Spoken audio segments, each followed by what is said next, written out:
پہلی بات تو آپ کو یہ یاد رکھنی ہے کہ یقین کے بنا دعائیں ادھوری ہیں۔ دعا سب کچھ کر سکتی ہے۔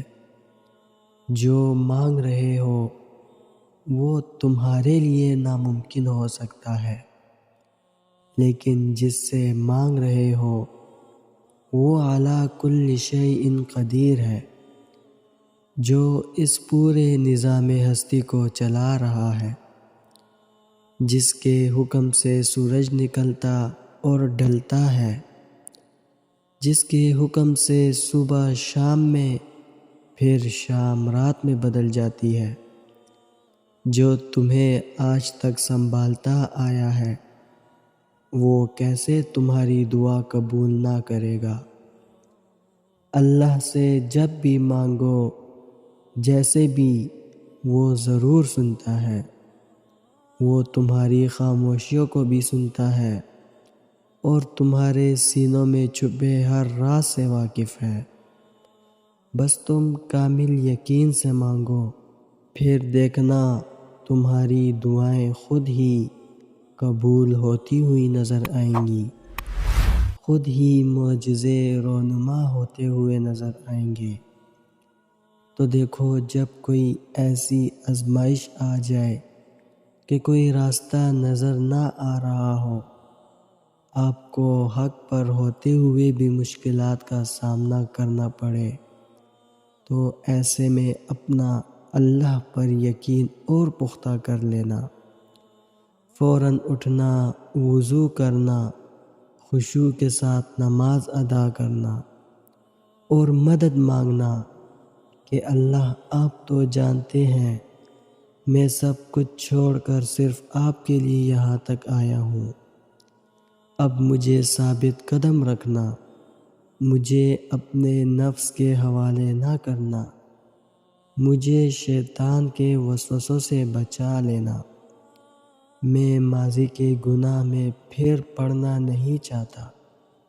پھر دیکھنا اللہ کیسے تمہاری مدد کرتا ہے، کیونکہ یہ تو صرف تمہارے یقین کی آزمائش تھی۔ تم تو خوش نصیب ہو کہ اس نے تمہیں ہدایت دی اور اپنے راستے کے لیے چنا۔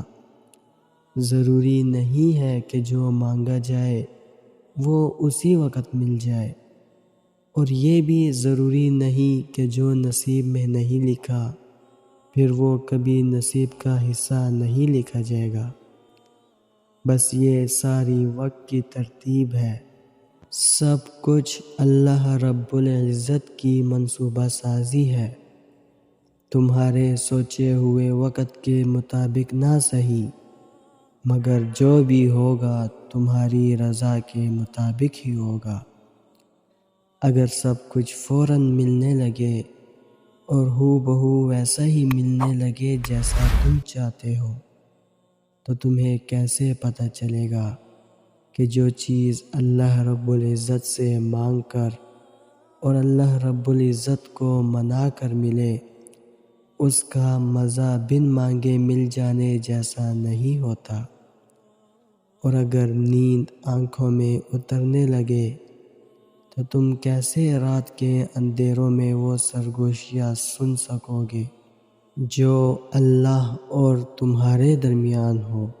تو بس تم یقین رکھو، تمہاری دعائیں سن لی گئی ہیں، مگر یہ وقت آزمائش ہے کہ انتظار کتنا کرتے ہو۔ اور سکون بس یہ بات خود کو سمجھا لینے میں ہے کہ جو بھی ہوا اللہ رب العزت کی رضا سے ہوا، اور جو بھی ہوگا اللہ کی رضا سے ہی ہوگا۔ تو اگر دل کو حقیقت پر منانا مشکل ہو گیا ہے تو اس کو منا لو جو حقیقت کو بدل سکتا ہے، اور اس کو منانے کی بس ایک ہی تدبیر ہے: دعا، صبر، یقین اور انتظار۔ ہر چیز کو کسی نہ کسی مقصد کے تحت تم سے وابستہ یا پھر تم سے دور کیا جاتا ہے، اور وہ مقصد تم کبھی نہیں جان سکتے بس تمہیں اتنا یقین رکھنا ہے کہ وہ مقصد خدا ہے، اور جو وہ جانتا ہے وہ تم کبھی نہیں جان سکتے۔ بس مطمئن رہو کہ جس کے ہاتھ میں تمہارا نصیب ہے وہ معجزوں کا بادشاہ ہے، اور اس سے بہتر کوئی مصنف نہیں۔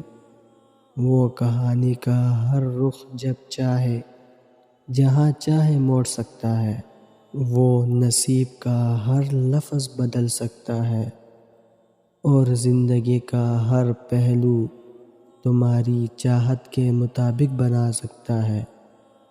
تم اس کی مان جاؤ، وہ تمہاری مان جائے گا۔ دوستو، ویڈیو پسند آئی ہو تو لائک کر کے چینل کو سبسکرائب ضرور کر دینا۔ جزاک اللہ۔